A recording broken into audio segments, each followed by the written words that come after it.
各位朋友，你哋好，我係 Matthew。今日咧，我想簡單同大家分享一下咧，喺香港呢一笪地方開網店嘅策略。咁樣咧就有咩成功嘅要訣。事不宜遲啦，我哋咧就開始啦。今日嘅內容咧最主要咧有5方面。第一方面咧就係網店喺香港係咪真係做得到㗎？第二方面咧就係咧網店營運咧有乜嘢咧唔同嘅形式。第三方面咧就係咧有乜嘢付款嘅平台咧能夠咧就係最划算嘅第四方面咧就係咧我哋點樣咧可以用低成本咧就係由零開始第五方面咧就係咧我哋講緊咧就係用乜嘢嘅方法去宣傳咧先至係最有效嘅。我哋冇辦法咧好詳細去講晒所有嘢，不過咧我就想咧純粹拋磚引玉咧，就等大家咧有個概念。如果咧你未開始做任何嘅網店嗰陣時候咧，藉住今日嘅內容咧，我希望咧你能夠有啲嘅概念，你去計劃嗰陣時候，或者咧你去再考慮嗰陣時候咧，就係多一啲嘅參考嘅內容咯。好，第一部分，我哋而家講緊咧網店係咪真係有得做先？咁我哋睇翻咧過往幾年咧，其實香港咧網店嗰個嘅生意咧已經咧係越嚟越成熟㗎啦。雖然咧有好多人咧都講咧喺香港咧做網店咧係冇得做嘅，因為咧實在太方便啦，周圍咧落街咧就已經買到嘢。但係我哋睇到咧今次嘅疫情咧，就令到我哋咧所有人嘅生活習慣都唔同晒啦。好多人咧就開始咧就靠個手機上網訂嘢食翻屋企。亦都咧我哋睇到咧，其實喺香港嚟講咧，Hong Kong TV Mall 咧周圍咧都見到佢哋啲貨車喺度運緊貨送緊貨。咁樣咧，你會睇到啦，你感受到咧，其實咧網店或者嗰個嘅網上購物嗰個嘅習慣咧，其實咧係越嚟越多人咧去接受嘅。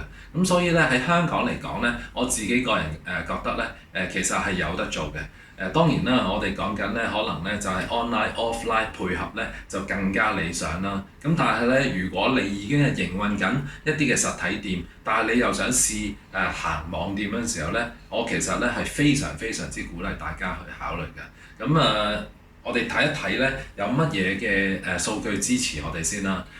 我呢一幅圖咧，其實咧就係咧Hong Kong TV Mall 嗰個週年咧嗰個嘅報告嗰度咧下載落嚟嘅。佢嗰個嘅 presentation 裏面咧，就由2017年咧，直至到咧2020年嘅2月嘅數據咧，都包含咗喺裡面嘅。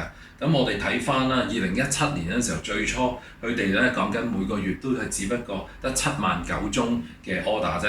但係而家我哋去到咧2020年嘅2月份嗰陣時候咧，佢每個月咧已經係咧94萬宗嘅 order 啦。你會睇到咧，其實咧，如果我除翻30日先啦，我每日咧成咧3萬幾個 order 喺度發生緊嘅，其實都係好厲害嘅。3萬幾個 order 每一日可以咁樣發生，個增長率咧特別咧，我哋見到咧由呢個嘅疫情開始之後咧，嗰個嘅升幅咧就更加厲害。所以咧，其實某程度上我自己覺得有好多嘅香港人咧，而家咧都已經慢慢咧係好習慣咧喺網上邊去買嘢。就算佢以前咧未必喺香港嗰度買嘢，但係佢都會咧喺外國嘅網站去買嘢。譬如我自己做例子啦，我已經咧喺亞馬遜上邊去買書咧，買咗好耐㗎啦。因為喺香港嘅書局要買一啲咧特別英文書咧，其實咧都唔係咁容易嘅。所以咧有啲咧你喺普通嘅實體店買唔到嘅嘢咧，啲人咧基本上咧已經係好習慣喺網店上邊去買咯。只不過咧就未必係幫襯香港嘅鋪頭嘅啫。另外我哋亦都睇到啦，過往咧呢幾年啦，淘寶啊，特別咧雙11嗰啲嘅時間啊，大家咧都咧好努力去網購啊，去買嘢啊。所以咧買嘢嗰個嘅模式咧越嚟越咧成熟。同埋咧，我哋睇翻譬如喺香港嘅環境咧，越嚟越多嘅便利店啊，或者嗰啲嘅 locker 啊，喺嗰啲唔同嘅地方咧，係等人哋可以自提嗰啲嘅貨咧，亦都咧幫助咗咧個 last mile 啊，最後一程路點樣送貨俾客人咧嗰一啲嘅問題。所以而家咧呢一個咧已經唔成為咗一個最大嘅阻礙啦，即係送貨嘅角度。以前咧，經常咧有人話係送貨嘅問題咧，令到咧喺香港嚟講，網購係冇辦法咧去增長嘅。咁但係我覺得咧，呢啲嘅barrier 或者呢一啲嘅困難咧，已經冇以前咁大，亦都唔會成為一個困難添咯。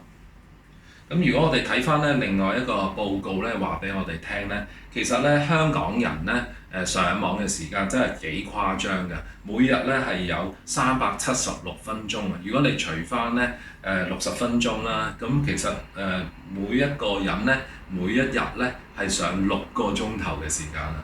我哋24小時裏面咧有6個鐘頭咧嘅時間咧係用咧手機啊、平板啊、電腦啊去上網嘅。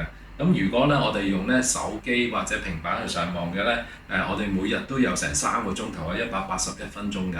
咁所以咧其實咧上網嗰個嘅習慣咧，基本上係我哋香港人生活嘅一部分嚟㗎。另外咧，我哋喺社交媒體嗰度咧就用117分鐘，咁117分鐘咧其實咧就係差唔多係2個鐘嘅時間，其實都係多嘅，因為你唔會持續咁樣睇㗎嘛。咁但係咧機不離手啦，咁我哋亦都會睇到咧 Facebook 咧越嚟越多咧係同買賣相關嘅內容啦。喺 Instagram 上邊我哋亦都睇到咧買賣貨物嘅廣告啦。YouTube 上邊我哋又會睇到好多呢啲貨品喺度咧賣緊廣告啦。咁所以咧其實某程度上咧都促進咗咧我哋咧對嗰啲嘅貨品嗰個嘅印象啊，同埋咧喺網上購物嗰個嘅習慣啊，慢慢咧去建立起嚟咯。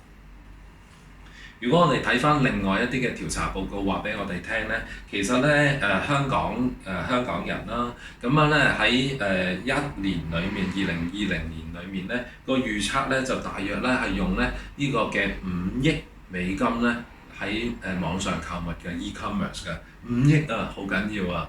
咁樣咧就如果以 user 嚟講咧，就大約咧係有520萬人咧去參與喎，700幾萬人裏面有520萬人咧都參與呢個 e-commerce 喎。咁你話咧係咪好厲害啊？咁所以咧其實某程度上咧，即係我覺得如果你係營運緊實體店，而你又未開始咧網店嘅建設嘅時候咧，其實可能咧你已經係起步慢咗㗎啦。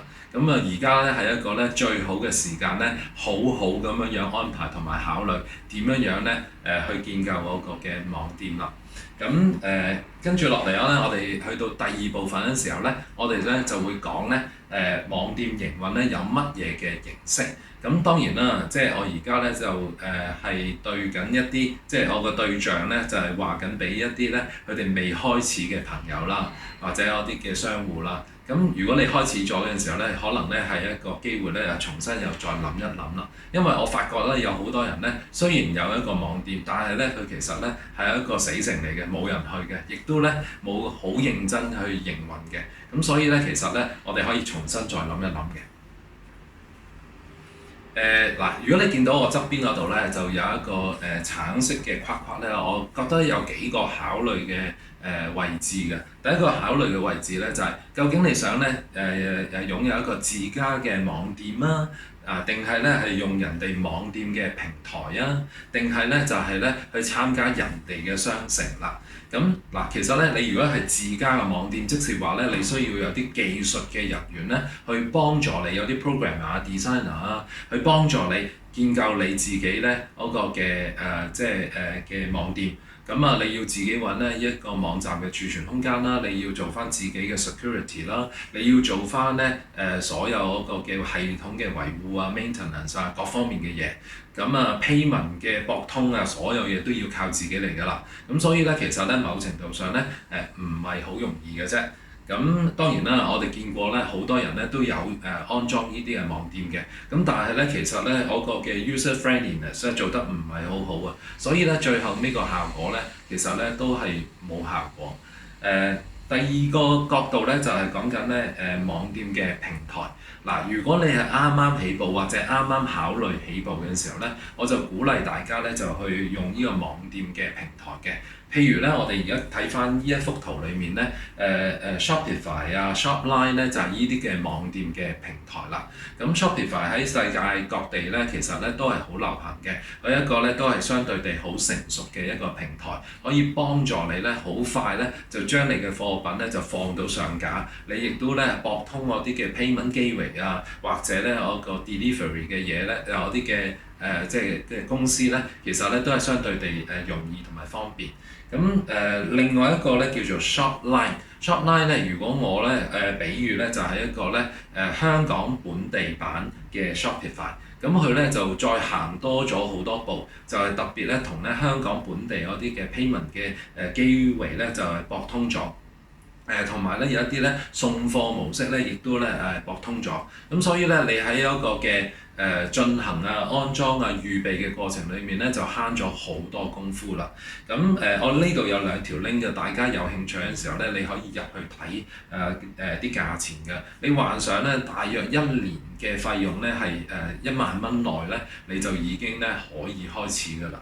咁所以咧就視乎你個需要啦。咁其實咧1萬蚊內咧就已經係一個咧相當之相宜嘅價錢啦。咁如果我哋再睇嗰陣時候咧，就係我哋見到咧第三部分咧有啲叫做商城啦。咁商城咧我就係講緊咧，好似 Hong Kong TV Mall 啊呢一啲咧就係我所謂嘅商城啦。你完全唔需要技術人員幫手，你自己咧亦都唔需要咧去諗好多嘢，但係咧你咧只需要咧去加盟咗佢哋之後咧，你就已經咧開始賣嘢，而送貨咧玩下手都係佢哋幫你送埋貨，你淨係負責咧將你嘅貨咧去 fulfill 佢哋俾你嗰個嘅 order， 或者佢哋幫你接咗嘅 order 就已經得㗎啦。咁所以咧其實喺某程度上係比較容易嘅。咁當然啦，你見到我依度咧就有一個打咗一粒星嘅位叫做 WooCommerce， 我自己接觸比較多啲嘅 WooCommerce， 佢咧就係針對咧係自家網店用嘅，你係需要自己做。咁但係咧，如果你真係覺得用人哋嘅平台，即係第二點嘅時候咧，係綁手綁腳，有啲嘢你想做又做唔到多嘅時候咧，其實你就要考慮自家做。不過咧 WooCommerce 咧佢本身咧佢就係一啲你幻想好似清水樓佢咧安裝完嘅時候咧，有好多功能咧都未必存在嘅，啲 payment method 咧又未必駁通嘅。所以咧，如果你要咧將所有嘢都駁通嘅時候咧，其實都係有牽涉到咧幾多嘅技術考慮。咁但係咧，如果你又想咧比較 flexible 啲繼續擴展嘅時候咧，我就建議大家咧可以考慮下 WooCommerce 啊、OpenCart 啊、Magento 啊呢一啲咁樣嘅現成去幫你去建設咧呢個嘅自家網店嘅平台啦，或者一個技術架構咯。咁嗱，呢度簡單講完咗究竟有乜嘢嘅形式啦。咁我希望大家有個概念啦。當然啦，如果我哋講緊自家嘅網店咧，我哋冇翻幾萬蚊起標，每年繼續咧有啲嘅 ongoing maintenance 咧，你都唔使旨意考慮㗎啦。網店平台咧，第二部分咧就大約1萬蚊內啦，由幾千蚊到1萬蚊到咧，你基本上一定可以起到開始到㗎啦。跟住商城啦，商城譬如好似 Hong Kong TV Mall 嗰啲咧，佢哋其實咧可能咧你係俾幾萬蚊、3萬蚊，就而家佢哋用一個咧賣廣告嘅形式咧嚟去咧俾你加盟嘅。所以咧，其實咧，你俾咗個錢咧，理論上咧係投放於翻喺宣傳上邊嘅。咁有好處有唔好處啦。你即係掛咗喺個商城上邊，咁啲人流咧其實又唔係勢必咧停喺你間店或者你嗰啲嘅產品上邊嘅，佢哋會周圍走，會行去其他地方嘅。咁所以咧就係有好有唔好。好嘅地方咧就係乾手隻腳，唔好嘅地方咧就其實咧你嗰個品牌唔係太過專一嘅啫。不過咧我自己咁樣覺得，你可以咧係雙線發展嘅。第二、第三、第一、第三可以雙線發展去做嘅。咁你自己去衡量啦。咁玩下手咧，第三部分咧你仲掛多幾個平台，令到咧你網上邊嗰個嘅 presence 咧更加豐富添。咁呢度簡單同大家分享咗啦。咁啊，第三方面咧，第三個題目咧，我想同大家分享嘅咧就係有乜嘢咧付款嘅平台咧係最划算嘅。咁其實咧啲 transaction fee 咧，你計下都可以好多嘅。所以我一般咧都同啲客人去分享嘅時候咧，就係話，如果你啲貨品太平嘅話咧，其實咧你係唔夠蝕俾嗰啲payment 機會嘅。咁喺唔夠時底下咧，你就真係要咧認真嘅去諗一諗，究竟乜嘢嘢我先至放上去網上面賣。不過如果咧你嗰個嘅 order，你嗰個即係有個 order amount 咧提升翻嘅時候，即係譬如佢雖然啲貨平，但係佢賣好多件嘅時候咧，其實可能咧你都係仲係有數為嘅。係啦。咁而家畫面上邊咧大家睇到嘅咧就係一啲咧香港都相對地流行嘅唔同嘅付款平台啦。咁PayPal 咧喺個市場上邊咧已經好多年㗎啦。咁佢除咗咧係 PayPal 俾同 PayPal 互相嘅用戶俾錢交易之外咧，你仲係可以收到 Visa Card 啊、Mastercard 啊、American Express 啊、銀聯啊，呢啲都係收到嘅，其實都幾方便。不過咧我個嘅 transaction fee 咧亦都咧唔係一個細數目，係講緊3.9%，再加2個3毫5 per transaction， 所以咧錢咧其實咧都幾多㗎。如果100蚊咧，你可能咧已經冇咗咧接近6蚊嘅金額咧，係愛嚟咧就俾個 transaction fee 㗎啦。咁隔離咧有一個叫 PayDollar 啦，咁其實咧有好多咧即係上一代嘅網店啊，大型嘅網店佢哋都有用嘅，因為咧佢本身係一間香港嘅公司啦，佢可以咧幫你做到好多 customization 啦，佢可以咧就住你嘅需要，特別係自家網店咧就做好多咧你特有嘅要求啦。咁但係佢哋嗰個嘅問題咧就係佢要收你嗰個年費同埋 set up fee 嘅，咁嗰啲年費同埋 set up fee 咧可能係慢慢升嘅，咁所以咧其實咧又唔係一個平嘅數目嚟嘅。隔離有一個叫 Global Payments， 咁傳統地咧佢以前咧就係HSBC 嘅 joint venture 嚟嘅，咁而家佢就 spin off 咗出嚟，就自己獨立咗。咁但係佢哋咧世界各地有成幾十個國家嘅 presence， 佢可以涵蓋好多種唔同嘅 payment 嘅平台 ，Visa、Mastercard 啊、American Express 嘅 integration 啦，都係可以做到嘅。咁如果你又有實體店，你又有網店，你又用緊佢哋嗰啲嘅卡機，嗰啲嘅 credit card、Visa 卡機啊，咁你又想用翻一套嘅所有嘢，咁其實咧你又可以考慮下嘅。咁佢個 transaction fee 咧，你幻想咧，即係起標點都3% 㗎啦。咁視乎你嗰個嘅 volume 咧，而決定咧究竟咧你仲會唔會咧有低啲壓到低啲嗰個嘅percentage 啦。跟住有一個咧叫做 Stripe 咧，其實某程度上咧，我近排就接觸比較多，呢一年啦。咁樣咧，我哋發覺set up 個 account 係比較容易，佢嗰個 transaction fee 咧又比 PayPal 平少少。跟住咧佢仲可以 support 到咧 Alipay， 嚟緊仲會 support 埋咧 WeChat Pay 添。咁所以咧其實咧佢仲可以 support 到咧 Google Pay 啊，即係嗰個 Apple Pay 啊、Android Pay 啊。呢一啲咁樣咧額外嘅 mobile payment 添，咁所以咧其實某程度上咧又幾方便喎。咁又因為冇嗰個 set up fee 咧，其實咧我又覺得咧都幾值得考慮咯。另外一個咧就係 HSBC 啦，佢哋有 PayMe 啦，咁佢有個商業版嘅，即係個 business 嘅版本。咁你其實咧作為一個嘅 merchant 咧，你係可以咧同 HSBC 咧就申請呢個 merchant account。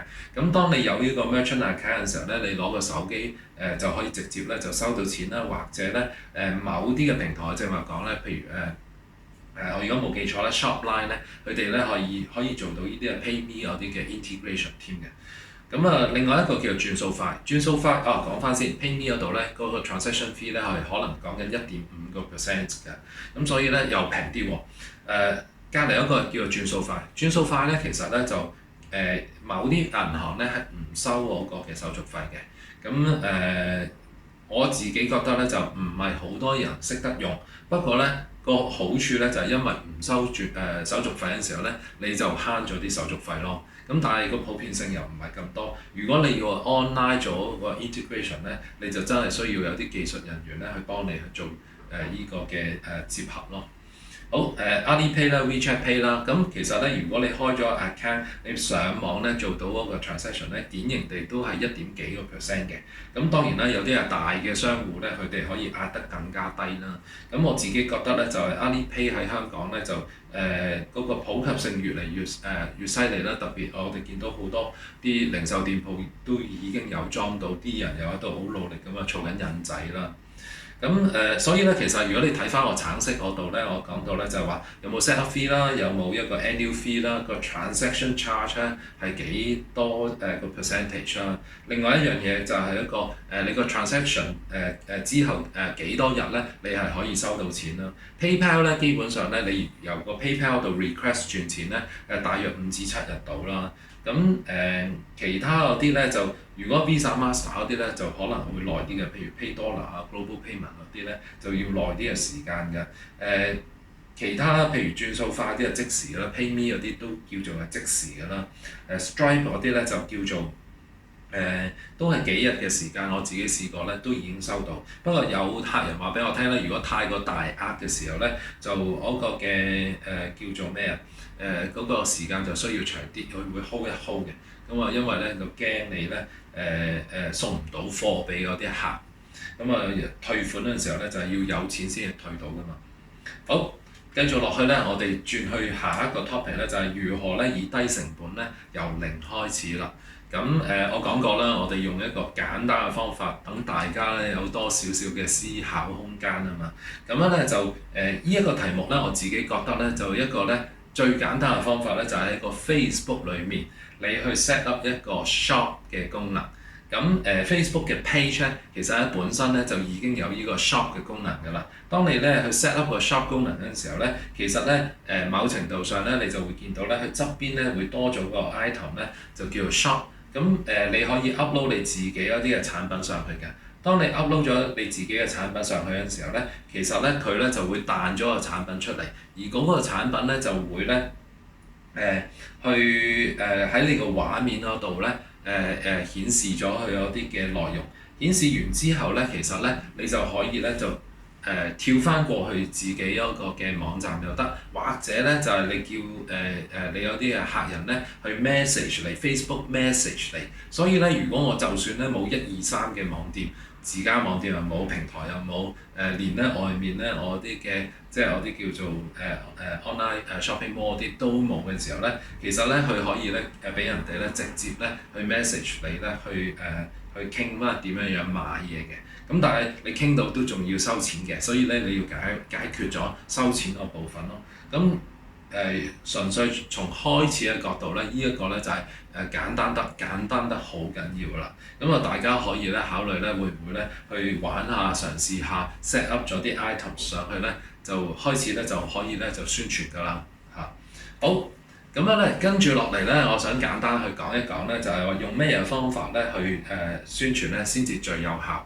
我哋今日嘅題目咧就純粹係講建立網店。同埋咧就係有乜嘢嘅成功要素嘅啫。所以咧就呢一部分咧，其實咧我之前咧有一個嘅 seminar 咧就曾經講過咧有5大元素嘅。我鼓勵大家咧就可以睇翻我個 seminar。你應該咧可能喺呢一條片嘅上邊嗰度地方咧，我會擺翻我條 link 喺度，等大家可以撳到又方便啲嘅。但係咧我又想講一講呢一個基本嘅宣傳嘅策略先啦。我自己覺得咧就任何嘅機構啦，營運商業機構啦，佢哋咧都有3個咧好必然嘅目的。我叫佢哋咧就做 strategic objective。我分享過無數咁多次㗎啦，呢一幅圖。咧就一定想開單啦 ，sales 啦。一定想俾人哋知道多啲啦，認識多啲啦。一定咧就係想建立嗰個嘅 customer database 啦，或者咧嗰個客戶群啦。呢3個目的咧，差唔多咧，永遠都走唔甩㗎啦。所以咧喺呢3個目的底下，我哋用乜嘢方法咧去達到呢啲嘅目的咧？譬如我睇翻咧，如果要銷售嘅，我接單嘅，好明顯啦。我要喺 search engine 俾人哋揾到啦。我可以繼續咧就係去發一啲嘅 EDM 咧做 promotion。promotion 啦，我可以訂一啲嘅 message 啊 WhatsApp 嘅 message 啊，我可以咧就係喺啲 online 嘅shopping mall 度咧列我啲產品等人哋去買啦。當然啦。即係我呢幾個目的咧係會互相有關係，又互相咧未必分得好清楚嘅，所以你見到咧，我係涵蓋住幾個嘅目的咧，中間咧有啲嘅唔同嘅方法咧都可以咧達到嗰啲嘅目的嘅。咁如果我再睇嘅時候咧，即係譬如我要做 awareness 嘅時候咧，我咧就可能咧要做多啲 banner、video 嘅 advertising 啊，喺一啲嘅 comparison 嗰啲嘅比較價錢嘅網站嗰度咧，佢就 list 我啲產品啊，又或者咧我要開一啲嘅 video channel 咧去介紹啲產品啊，喺個 social media 上邊咧去俾人哋咧見到你多啲啊，開 webinar 啊，令到你有啲客戶群慢慢能夠對你建立信心同埋認識更多啊。咁你可能不斷咧去邀請人哋去寫啲 product review 啊，有一啲嘅digital PR 啊，啲 press release 咧發放去唔同嘅平台上邊啦。喺一啲嘅 directory 上邊咧，你 make sure 你啲 product 同埋你間公司咧係列咗喺上邊啦。咁呢一啲咧都係一啲基本嘅方法。今日咧冇時間講晒依度所有嘅內容，因為淨係講呢啲嘅內容可能已經可以講幾日㗎啦。咁無論如何啦，咁我哋咧就等大家有個概念咧，咁以後咧有機會咧，我哋就再咧去分享啦。係啦，咁我正話都有講過啦，我有一條片咧就係講咧essentials for digital marketing 嘅。咁我有5大要訣啦。咁第一個要訣咧就係 to be found 啦，要俾人揾到啦。跟住咧第二個要訣咧就係 to be seen 啦，要俾人見到啦。第3個咧就係咧 know your objective， 我正話講咗幾個啦 ，sales 啦、awareness 啦、customer database 啦，要 know your objective 就等你咧可以用啱嗰啲嘅工具啦。第4咧就係咧用嗰啲啱嘅 channels 咧，就算咧同一個工具咧，嗰啲 channels 咧都係可以好唔同嘅。如果你用得唔啱嘅時候咧，基本上咧都係唔會有結果嘅。咁所以咧你係要用啱啲 channels。咁至於邊啲為之係啱嘅 channels 咧，將來我哋有機會咧，我哋先至再詳細講啦。第5咧就係 ready your sales force 或者 customer service。咁我哋覺得咧，因為7/24嗰啲人買嘢，佢會半夜3更咧去睇你嗰啲嘅貨物㗎。佢因為咧係即係7/24㗎嘛，你個網店。咁佢會好想咧就即時去問嘢㗎。你問嘢嗰陣時候有冇人答到咧？答嗰陣時候有冇辦法咧做更多嘅 cross selling 咧、up selling 咧？其實咧你真係要去諗下㗎。咁我遇過有好多朋友，佢哋咧都係好擔心做呢一樣嘢。咁但係我哋咧要諗通一件事咧，就係話我會唔會咧下放呢一啲嘅工作俾我哋啲 sales 去做咧？而啲 sales 咧其實咧喺網店上邊賣到嘢嘅時候咧，佢哋都有 commission 去分咧。咁其實咧係一個可行嘅解決方法嚟㗎。咁所以咧我就拋個波俾大家咧去諗下咧有冇辦法咧可以解決到啦。但係無論如何咧，呢幾個範圍咧都係一個咧好重要嘅課題咧，我哋係要繼續鑽研落去咧，去繼續做好呢啲嘅事情咧，我哋嘅網店咧先至會有人氣，同埋咧先至可以發揚光大嘅。咁樣咧就用咗大約半個鐘頭嘅時間咧，就同大家咧簡單去講點樣策劃個網店，用乜嘢嘅方式可以建立個網店，有乜嘢地方咧我哋需要注意俾錢嘅平台個價錢同埋個考慮因素係咩嘢，最後尾咧我哋講到宣傳咧有乜嘢嘅方法。咁希望咧呢一條短短嘅片咧能夠幫助到大家。咁我亦都希望能夠繼續咧拍多啲咧同 e-commerce 啊、e-marketing 或 digital marketing 咧相關嘅內容嘅。咁希望咧就大家留意啦，就 subscribe 我呢個 channel， 同埋咧我就撳埋個鐘仔咧，咁樣咧就可以咧留意到我繼續咧發放我啲片啦。咁今日咧就到此為止啦。咁拜拜。